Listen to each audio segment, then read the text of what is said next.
te voy a compartir este texto. Vamos a abrir nuestras Biblias.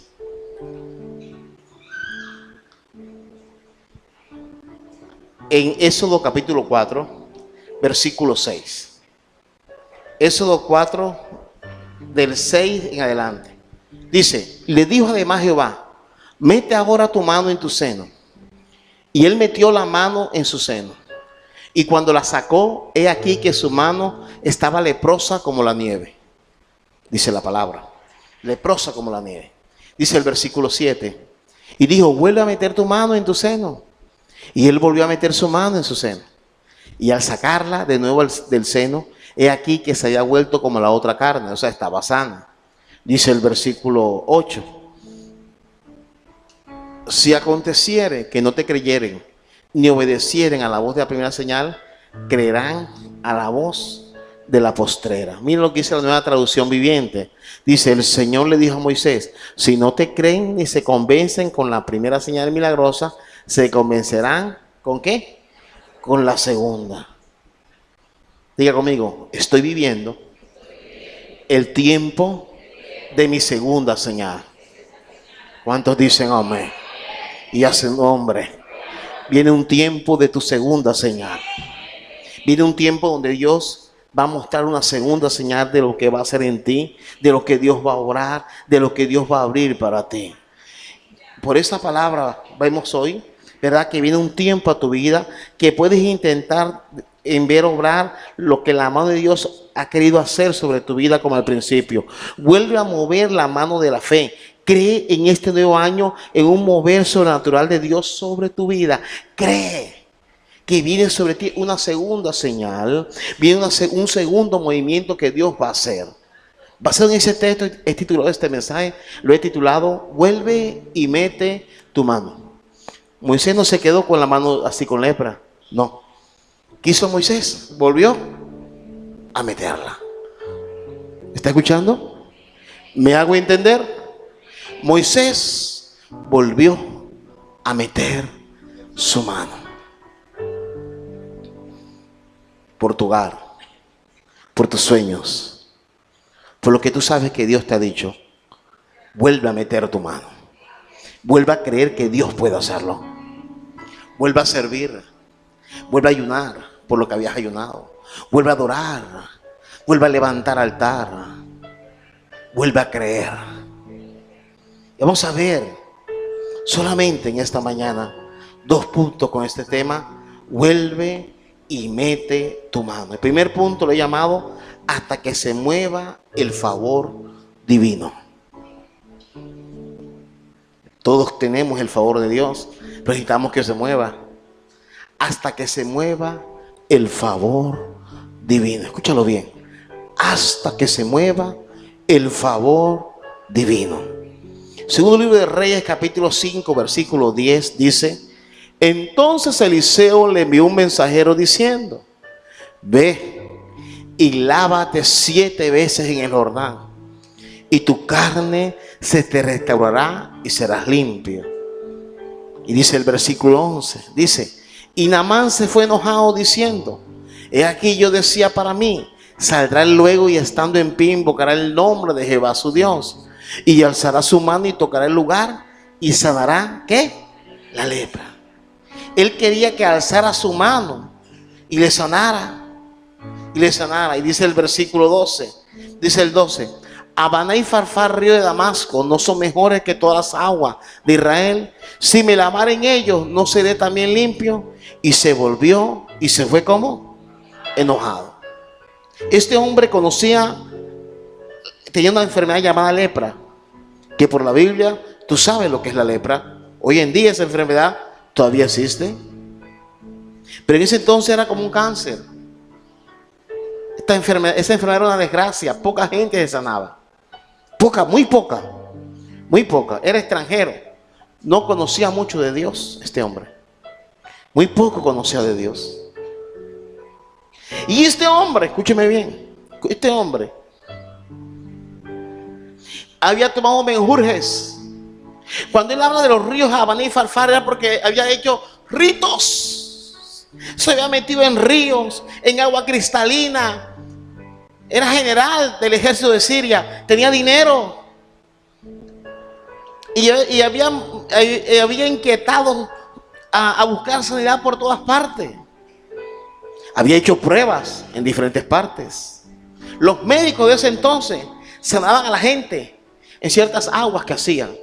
Echaban ciertos medicamentos, ungüentos.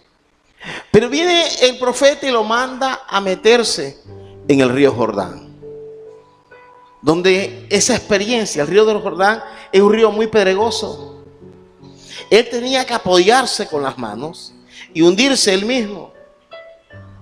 No lo podían tocar sus amigos porque les pegaba la lepra. Y viene el profeta y le dice que volviera a intentarlo. Y él se molesta. Este hombre se molesta. Y tú y yo a veces nos molestamos porque se nos habla de lo mismo: discipulado, búsqueda, oración, sometimiento. Da a Dios lo que es de Dios, congrégate. Y no nos molesta eso. Queremos una respuesta fantasiosa. Queremos una respuesta que no tenga que ver con lo que tengo que hacer, sino con lo que Dios solo puede hacer. Queremos respuestas mágicas, ¿verdad? Queremos respuestas mágicas. Como el estudiante que quiere respuestas para ascender en una materia sin tener que estudiar, buscar atajos. Y dice la palabra que él se molestó, se fue enojado, diciendo: ¿qué no he hecho yo en Habaná y Farfar, río de Damasco? Damasco era capital de Siria, era otro país. Y el río Jordán era un río pedregoso y un poco turbio. Pero a él se le estaba diciendo: vuelve a meter tu mano en el río, pero no en otro río, en el río Jordán. Y en el versículo 13 dice: mas sus criados se le acercaron y le hablaron diciendo: Padre mío, si el profeta te mandara alguna gran cosa, ¿no la harías? ¿Cuánto más diciéndote: lávate? ¿Y qué? Esa era la palabra. Miren bien, las piedras hablando. A esto le dicen: hay una palabra que Dios te ha dado, que nadie te la ha dado, y de pronto se te dio en el pasado. Y tú piensas que esa palabra ya se te dio y no se va a cumplir. ¿Cuánta gente no había orado por él? Ellos seguían otros dioses, pero en nombre de Dios le han dado palabra. Pero vienen estos hombres y dicen: hay una palabra nueva que dice: lávate y serás limpio. Dios te está dando una nueva opción que puede cambiar tu vida. Tú tienes que meter tu mano nuevamente en esa fe, en creer que Dios lo puede hacer, en que tu tiempo de tu milagro no ha expirado, que más allá de lo que te dice el médico, el especialista, Dios puede usar ese médico, Dios puede usar ese especialista. Cualquier situación puede Dios utilizarla para favorecer tu salud. Y si no vamos a hablar de salud, hablemos de tu economía. Dios puede hacer algo en el mundo natural, en el mundo financiero, para favorecerte. Pero tú tienes que creer que con Dios tienes que volver a meter tu mano. Jugátela otra vez por Dios. No le des la espalda al servicio a Dios. No le des la espalda a la intimidad con Dios. No te mofes de creer a Dios como creías antes, de gozarte en su presencia. Mete tu mano otra vez en el río de adorar a Dios, de dejar que Dios te escudriñe y te bendiga, que Dios te conmueva, que antes sentías algo y hoy no lo sientes.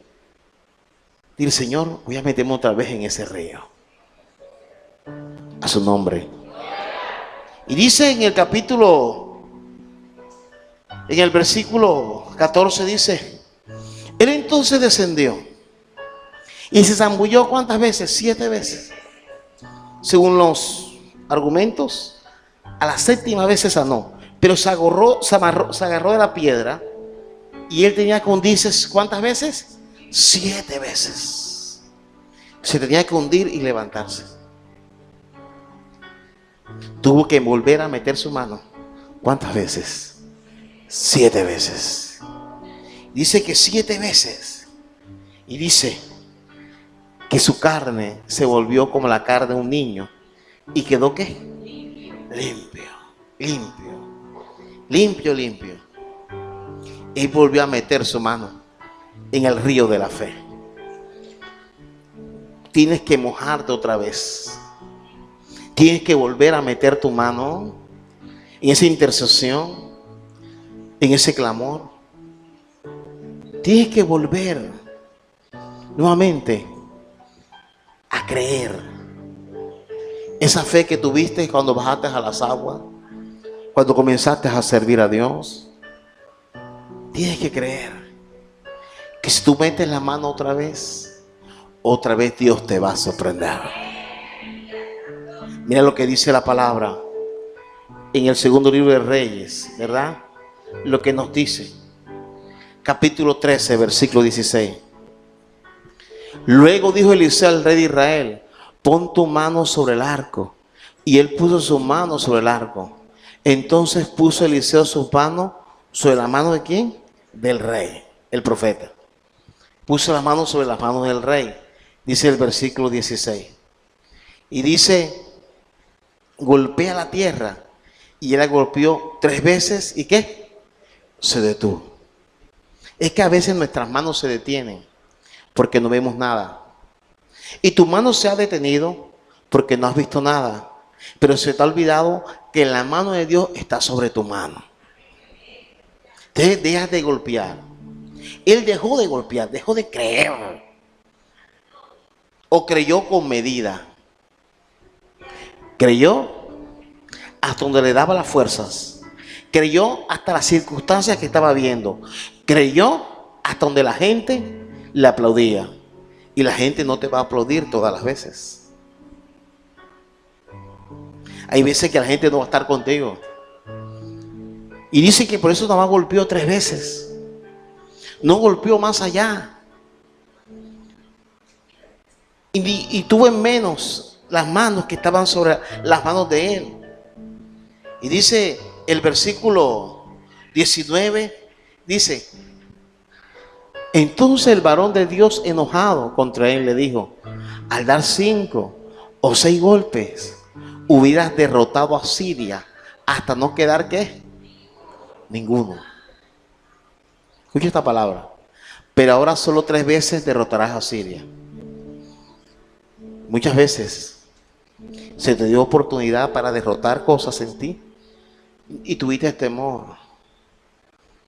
Casi acabas con la ruina, casi acabas con la división, casi acabas, ¿verdad? Con la situación adversa en tu familia, en tu casa. Pero fuimos un poco cobardes de pronto y golpeamos poco. Faltó un ayuno. Faltó creer un poco más a la profecía. Faltó ser más atrevidos en la fe. Faltó confiar que Dios podía hacerlo. Y tú dices: perdí esa oportunidad. Y hoy te vengo a decir: Dios va a volver a decirte: golpea. En este nuevo año viene una situación profética sobre tu vida, viene una atmósfera profética donde vas a volver a golpear. Y la experiencia que ha venido contigo te va a hacer ver que ahora no solo 4 ni 5, sino hasta 6 veces tú vas a creer en lo que Dios te está diciendo. Tú vas a confiar en lo que Dios te ha dicho. Y vas a creer más allá. Vas a creer más allá. Vas a confiar más allá. Porque de pronto dices: sí, yo tuve la opción, yo tuve ese trabajo, yo tuve ese negocio, tuve en esa empresa, tuve esa puerta abierta. Se te va a volver a abrir la empresa, se te va a volver a abrir la puerta, la oportunidad se te va a volver a dar. Tu salud, aleluya, lo que el sistema inmune de tu cuerpo va a volver a estar en esa defensa de tu organismo, va a volver Dios a hacerlo. Pero acuérdate de golpear, acuérdate de creer, acuérdate de mover la mano de Dios. Vuelve a meter tu mano. Vuelve a meterla. Para que veas que en tu economía tus proyectos, las oportunidades de ver derramar su poder a favor divino en tus manos, es real. Es real. El cielo vuelve a producir a tu favor. Ese es el primer punto. Este mensaje que he traído, que se llama: vuelve a meter tu mano. Vuelve. Primer punto: hasta que se mueva el favor divino. Segundo punto: hasta que se dé mi cosecha. Ese es el segundo punto. Hasta que se dé tu cosecha. Lo que tú necesitas que se dé. Hasta que se dé tu cosecha. Dice Proverbio 21:26. Dice la palabra: hay quien todo el día codicia. ¿Cuándo? Todo el día. Pero el justo da, ¿y qué? Diga conmigo: el justo da y no detiene. ¿Qué? Hay gente que todo el día codicia. Codicia liderazgo, codicia iglesia, codicia hogar ajeno, codicia sueños de otros, pero no mete la mano en trabajar, en prepararse. No. Se coge el camino más rápido. Dice: hay quienes todo el día codician. Hay gente que tú te esfuerzas por trabajar, por sacar tu familia. Codicias los hijos de otros y no formas a tus hijos. Codicias lo que otro tiene, o hasta lo criticas o te mofas. Y dice la palabra: todo el día codicia. Codicia la estabilidad financiera de otro. Pero lo que pasa, que tu mano se olvidó de dar. Cuando tu mano se te olvida de bendecir la iglesia, la obra de Dios, tu familia, y no detienes tu mano. Hay gente que ha detenido su mano, ya no le da nada a nadie. Algunos llaman madurez el ser egoísta, miserable, ruin.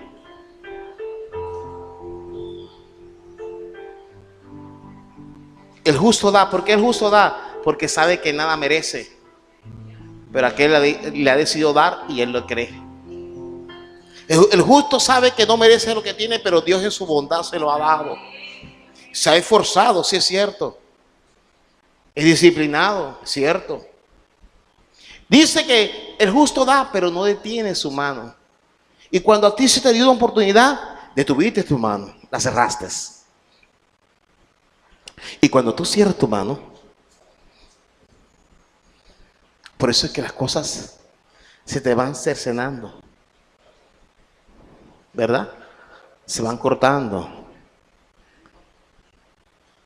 Dice la palabra, dice que el justo da, porque sabe que lo que él tiene es Dios que se lo dio. El justo bendice su casa. El justo no llena su corazón de egoísmo, de avaricia, y no detiene su mano. Y de pronto otros tendrán, pero han aprendido a ser felices ellos solos sin bendecir a los que les rodean. De pronto al cónyuge, de pronto a los hijos, a sus padres a hijos. El justo da, pero no detiene su mano. Y cuando tú y yo detenemos la mano y no la volvemos a meter en ese río de bondad, en ese río de bendecir al prójimo, no experimentamos, se acorta la mano de Dios también sobre nosotros. Dice el versículo 27, dice: el sacrificio de los impíos es abominación. ¿Cuánto más ofreciéndolo con qué? Con maldad. Porque su mano, la mano, escúcheme bien, se ha detenido. Y lo que da, no lo da con libertad. Lo da por compromiso. Lo da para que no digan nada. Brindas un apoyo entre comillas, refugiando. brindas un apoyo a tu colega, a tu amigo, pero no lo haces con sinceridad. Si te has olvidado hasta bendecir con un plato de comida a un pariente tuyo, se te vuelve una carga. ¿Me queda esto? ¿Qué me queda? Y no es que no vas a guardar de lo tuyo, es normal. Pero lo ofreces hasta con maldad, para que se acuerden que no me dieron. Vuelve a meter la mano, ¿verdad? Vuelve a ser alguien que es dadivoso. No cerrar tu corazón de piedra allí por lo que te hicieron. Porque Dios ha sido justo contigo. Porque bien malo que somos y Dios nos sigue dando. Bien malos, pero Dios nos sigue dando. Mira lo que dice esta versión, creo que esta. Sí, dice: el sacrificio del malvado es detestable, sobre todo cuando lo ofrece ¿con qué? Sí, porque tu mano ya no ofrece con buena intención. Ya el tiempo es tuyo. Ya lo que brindas no es con liberalidad, es con condiciones. Ya no experimentas, no te goza ver una sonrisa en aquel que le estás dando. Y no hablo solamente de la iglesia. ¿Cuándo fue la última vez que sorprendiste a un compañero de trabajo? ¿Cuándo fue la última vez que sorprendiste a alguien? El transporte que te transporta, dejándole los vueltos. ¿Cuándo fue la última vez que bendijiste a alguien? Y no solamente que le prediques, sino con un gesto de bondad. ¿Cuándo fue? Sea familia o no sea familia. Y de pronto de esa persona no recibes el aplauso, pero de Dios sí. Y la palabra nos dice que el sacrificio del malvado es detestable. Yo hice esto ya porque. Que no sea así. Ni para con el prójimo, ni para con Dios. Vuelve a meter la mano, vuelve a creerle a Dios, vuelve a creer en un corazón bondadoso. Deja de quejarte tanto. Sí, todo está caro, es verdad. Pero Dios sigue siendo justo. Sigue siendo el Dios del oro y de la plata. Todavía sigue siendo el Dios del oro y de la plata. Sigue siendo todavía. Entonces nos muestra la palabra. La traducción lenguaje actual dice: Dios no soporta a los malvados que le traen ofrenda y ¿qué? Que oferta viene de ofrecer. De ofrecer.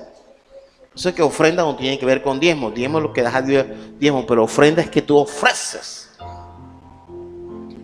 Y cuando tú ofreces algo a tu prójimo y no eres sincero, ¿por qué nadie se merece que tú le des un regalo?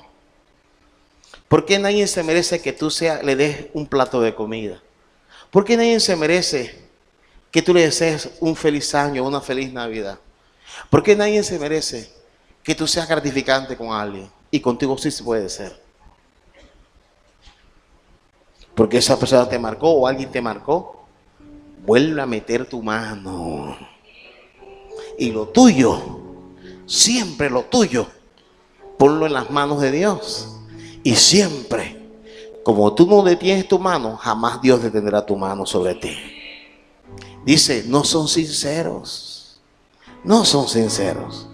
Primero de Samuel capítulo 12 versículo 19 dice: entonces dijo todo el pueblo a Samuel: ruega por tus siervos a Jehová, tu Dios, para que no muramos, porque a todos nuestros pecados hemos añadido este mal de pedir rey para nosotros. Y dice el versículo 22: pues Jehová no desamparará a su pueblo por su grande nombre, porque Jehová ha querido hacer los pueblos suyos. Mira lo que dice el versículo 23. Dice el 23: así que lejos seas de mí, que peque yo contra Jehová, cesando de rogar por vosotros. Antes os instruiré en el camino bueno y recto. ¿Cuándo fue la última vez que metiste tu mano en intercesión por un familiar o por un amigo? Nada más oras por ti, por tus hijos, o oras por ese colega de trabajo. Oras por aquel que tiene problemas con el alcohol, que tiene problemas en su casa, o nada más eres tú. Hay gente que nada más oras por ellos, por mis hijos, por mis nietos. Tú oras por otro también, por otro hermano en Cristo. Inviertes tiempo en oración. Samuel dijo: lejos esté de mí el dejar de orar por otro. Porque si tú siembras oración por otro, cosecharás oración por los tuyos. Eso dice Samuel. Mira lo que dice esta versión. Dice: en cuanto a mí, nunca dejaré de pedirle a Dios por ustedes. Dejar de hacerlo sería un pecado. Sería un pecado, dice. Dice en otra versión, dice: por mi parte, Dios me libre de pecar contra el Señor, dejando de interceder por vosotros. ¿Tú oras por otro también? ¿Tú oras por el empleo de otro, por los estudios de otro? ¿Cuándo fue que una vez dijiste: hoy no voy a orar por mí, hoy vengo a orar por fulano, por este, voy a bendecir por aquel? En mi barrio se murió alguien, la familia está dolorida, hoy voy a orar por esa familia. Así nos acercan a mí, voy a interceder por ellos. Por ellos. Y sabe, yo como ustedes estoy aprendiendo, pero a veces hay cosas que llegan a nuestra mente y decimos: yo voy a dejar de hacer esto. Pero Dios quiere que vuelvas a meter tu mano nuevamente en clamar por el prójimo, en interceder. Vuelvas a creerle a Dios. Amén. Job 42:2 dice: yo conozco que todo lo puedes y que no hay pensamiento que se esconda de ti, le dice Job a Dios. Y dice el versículo 3: ¿quién es el que oscurece el consejo? Sin entendimiento. Por tanto, yo hablaba lo que no entendía, dice Job. Cosa demasiado maravillosa para mí que yo no comprendía. Y dice el versículo 4: oye, te ruego y hablaré, te preguntaré, ¿y qué? Y tú me enseñarás. Job decía: yo quiero salir de esto. Job pedía por él. Job decía: se me quitaron mis hijos. Job decía: estoy en la ruina, estoy en esta enfermedad. Job tiene una enfermedad que se cree que era el infantitis. Su cuerpo se volvió un monstruo. Y Job oraba por su llaga. Job decía: yo sé que mi Redentor vive. Oraba, la esposa le tiraba lengua y Job oraba por ella. Y Job decía: Señor, ¿hasta cuándo? ¿Hasta cuándo? Yo sé que mi Redentor vive. Y Dios le dijo, habló con Job y dijo: Job, cuando yo te conocí, tú intercedías por todos tus hijos, intercedías por la gente. Y tú dices: ¿y yo por cómo voy a orar por otro? Si Job, ¿por qué iba a interceder por otro? Pero ¿qué le dijo Dios? Versículo 10. Dice que Dios le dijo: y quitó Jehová la aflicción de Job cuando él hubo orado por quién. Sus amigos no tenían deuda, sus amigos tenían sus cónyuges vivos, sus hijos vivos. Pero dijo: necesito que el intercesor se pare, necesito que te metas en el río y vuelva a meter tu mano en abogar por otro, vuelva a meter tu mano en pedir por otro. Job no estaba en condición de hacer eso. El que tiene oído oiga lo que Dios nos dice hoy, lo que Dios te habla hoy. Job no estaba en condiciones. Dijo: pero voy a hacerlo. Dios le dijo: vuelve a meter tu mano en pedir por otro. Y oró por sus amigos. ¿Y qué hizo el Dios justo? Aumentó el doble todas las cosas que habían sido de quién. Job. Esta palabra quiero que la atesores en tu corazón. Esta palabra tiene que volver a mover tu mano en el área espiritual, financiera. Vuelve a creerla a Dios. Pero mire esta palabra. Quiero concluir con esta frase que Dios me habló. Ruth. Miren Ruth, capítulo 1, versículo 21. Miren tu Biblia, o mira acá. Yo me fui llena, pero Jehová me ha vuelto ¿con qué? ¿Esto quién lo dijo? Noemí. Esto era falso. ¿Por qué me llamaréis Noemí? Ya que Jehová ha dado testimonio contra mí. Y el Todopoderoso, ¿qué ha hecho? De pronto tú terminaste el año pasado con esta frase, diciendo: este 2023 no fue lo mejor para mí. Pasé por esto, pasé por aquello. Jehová me sacó el año pasado con las manos vacías.